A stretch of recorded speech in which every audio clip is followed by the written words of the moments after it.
Monster Parvez ইমন ছক্কাচারের ঝড়ে মাতালেন gallery. নলুক ছক্কায় খাজা নাফের অরা, তাকিয়ে তাকিয়ে সবাই শুধু দেখেই গেলেন। বিপিএল ফাইনালে ইমন নাফের ওপেনিং জুটিতেই চিটাগং কিংস পায় 121 রান। চোটে কাতর গ্রাহাম ক্লার্ক দিলেন ম্যাক্সওয়েল স্টাইলে ফিনিশিং। চিন্তার ভাঁজ বরিশাল অধিনায়ক তামিম ইকবালের কপালে। 20 ওভার শেষে তামিমদের কাঁধে যে পাহাড়সম লক্ষ্যের চাপ। শুক্রবার বিপিএলের মেগা ফাইনালে মুখোমুখি হয় ফরচুন বরিশাল ও চিটাগং কিংস। টসের আগে দারুণ একটা মুহূর্ত। বরিশাল অধিনায়ক তামিম ইকবাল ও চিটাগং অধিনায়ক মোহাম্মদ মিঠুন একে অপরের হাতে তুলে দেন পরিবেশ বন্ধু গাছ। ফাইনালে এদিন টস ভাগ্য তামিমের পক্ষে। দ্বিতীয় চিন্তা না করে বোলিংয়ের সিদ্ধান্ত খান সাহেবের।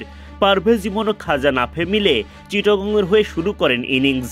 এই জুটিতে দারুণ শুরু পায় দলটি। পারভেজ ইমন তো তানভীর ইসলামের ওভারে জোড়া ছক্কা হাঁকিয়ে মাতিয়ে তোলেন গ্যালারি।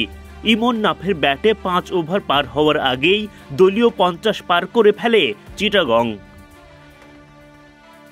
তামিমের জন্য মাথা ব্যথার কারণ হয়ে ওঠে ইমন নাফের ওপেনিং জুটি। পেসার থেকে স্পিনার বোলিংয়ে একের পর এক পরিবর্তন এনেও ধরা দিচ্ছিল না সাফল্য। 10 ওভার শেষে একটা উইকেট না হারিয়ে 93 রান তোলে চিটাগং। বাউন্ডারি মেলায় নাস্তানাবুদ করেন বরিশাল বোলারদের। 30 বল থেকে 50 পূরণ করেন পারভেজ ইমন। দেখা মেলে রাজসিক উদযাপন। সতীর্থরা ডাগ আউট থেকে দেন বাহবা। গ্যালারিতে চিটাগং ভক্তদের মাঝে উৎসবের আমেজ।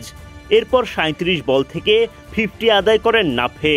2 ওপেনারের 50-তে উঠতে থাকে চিটাগং কিংস। বহু সাধনার পর বরিশালের হয়ে প্রথম সাফল্যের দেখা পান এবাদত হোসেন।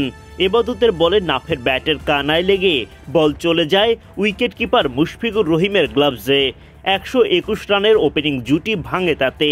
44 বলে 7টি 4 ও 3টি ছক্কায় নাফে করেন 66 রান। নাফের বিদায়ের পর ইমনের সাথে যোগ দেন গ্রাহাম ক্লার্ক। তিনিও ব্যাট হাতে আগ্রাসী রূপ ধারণ করেন। সাথে ইমন ধরে রাখেন তার ধারাবাহিকতা।